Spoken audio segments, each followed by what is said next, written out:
افغانستان جنوبي ولایت پکتیکا یو ځل بیا یوې درنې زلزلې ولړزو. په سلامونه مهرکلی کوم که غواړئ چې بشپړ معلومات ترلاسه کړئ نو تر پایه راسره اوسئ.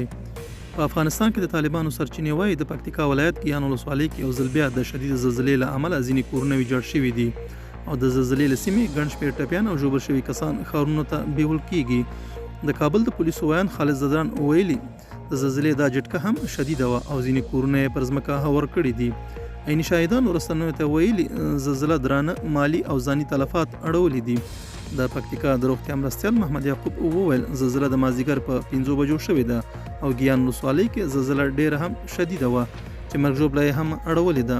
یو میاشت وړاندې هم د پکتیکا برمل او ګیان ولسوالۍ خوست ولایت کې زلزلې درانه مالی او ځاني زیانونه واړول. دا زموږ نننی چمتو شوی مطلب.